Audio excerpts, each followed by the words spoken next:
E aí, pessoal, boas-vindas a mais uma de nossas análises.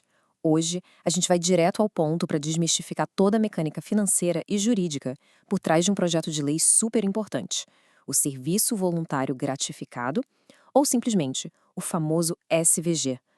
É muito fascinante ver como aqueles textos legais super complexos se transformam na prática em dinheiro no bolso e regras reais para a nossa segurança pública. Então, bora dar uma olhada no nosso roteiro rápido de hoje. A gente vai passar pelo que é o SVG, mergulhar fundo nas regras de pagamento, entender o cálculo exato das horas, discutir a tal da natureza indenizatória e, por fim, ver os limites e regras de cumulação. Começando pela nossa primeira sessão. Afinal de contas, o que é o SVG? Olha, tudo começa com um problema bem real de gestão de efetivo. O grande desafio aqui, e isso é tirado direto da justificativa do texto original, é garantir pessoal suficiente para manter as delegacias abertas ininterruptamente. Ou seja, é literalmente uma força-tarefa para garantir que a operação rode 24 horas por dia, 7 dias por semana, sem deixar nenhum buraco na escala. E é aí que entra o SVG. Ele é basicamente uma política criada para compensar financeiramente a galera da segurança. Estamos falando dos profissionais da Polícia Civil, da Polícia Militar e também do Corpo de Bombeiros. Sabe aquele dia de folga sagrado? Pois é, a ideia é remunerar quem escolhe de forma totalmente voluntária abrir mão desse tempo de descanso. Eles se apresentam para cobrir essas escalas, que são absolutamente cruciais, e reforçar as operações nas ruas. Beleza, seção 2, regras e valores de pagamento. Vamos falar de dinheiro, né? E aqui está o número mágico, revelado logo de cara no parágrafo 1º do projeto, R$ 760. Esse é o valor base, a remuneração estipulada para compensar o suor de quem topa pegar esse turno padrão. Mas como isso funciona na prática? Bom, o turno de 8 horas é a nossa grande referência de cálculo para esses R$ 760. Só que a lei é flexível, tá? Dependendo do que a administração precisar, essa carga horária pode cair para um mínimo de 6 horas ou até mesmo esticar para um plantão pesado de 24 horas. E o pagamento?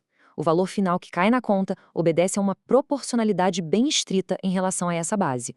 Trabalhou mais, ganha proporcionalmente mais. O que nos leva à nossa seção 3, o cálculo dessas horas. E aqui a coisa fica bem interessante. Presta atenção nessa regra de arredondamento do parágrafo 5º, porque ela traz uma matemática que é surpreendentemente favorável para quem está na ponta da linha. É até raro ver isso em documentos do governo, né? Funciona assim: se rolar um trabalho extra e essa fração de tempo chegar a 30 minutos ou mais, o Estado não vai ficar fracionando o seu pagamento por minuto. Nada disso. O tempo é arredondado automaticamente para 1 hora inteira. Paga. Passou de meia hora? Conta como 1 hora cheia no bolso. Simples, prático e direto. E agora entramos numa das partes mais cruciais dessa análise, a seção 4, a famosa natureza indenizatória e o impacto financeiro disso tudo. O texto da lei crava que o pagamento do SVG é uma verba de natureza indenizatória. Mas o que isso significa no mundo real? Significa que é um ressarcimento e não um aumento de salário propriamente dito. No curto prazo, a vantagem é absurda. Você não paga um centavo de imposto de renda sobre esse valor e também não tem desconto da Previdência. O dinheiro entra limpo, integral na conta. Mas, claro, tem o outro lado da moeda. Justamente por ser uma indenização, esse dinheiro não se junta ao salário base. Ou seja, ele não vai contar para turbinar a aposentadoria lá na frente e nem entra no cálculo de uma pensão por morte. É o clássico cobertor curto.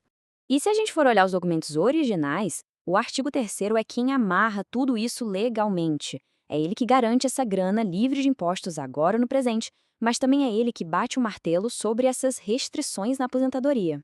Entender essa natureza indenizatória é literalmente entender a espinha dorsal dessa política de remuneração. Indo agora para a nossa última parte, a seção 5, limites e regras de cumulação. O que acontece quando os pagamentos se cruzam? Lendo os parágrafos 2º e 3º, a gente encontra uma regra super clara contra o pagamento em duplicidade. Basicamente, não se pode acumular o valor do SVG com o recebimento de diárias. E a solução que a lei achou para essa sobreposição é bem direta. O Estado vai pagar a verba que for maior. Ponto.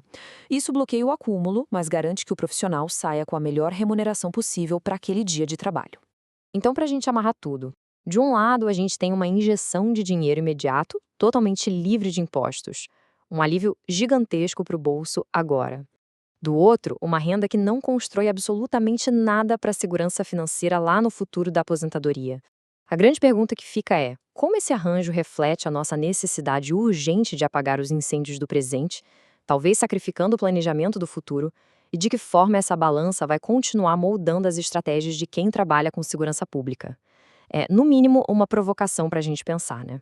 Valeu demais pela companhia em mais essa análise e a gente se vê na próxima.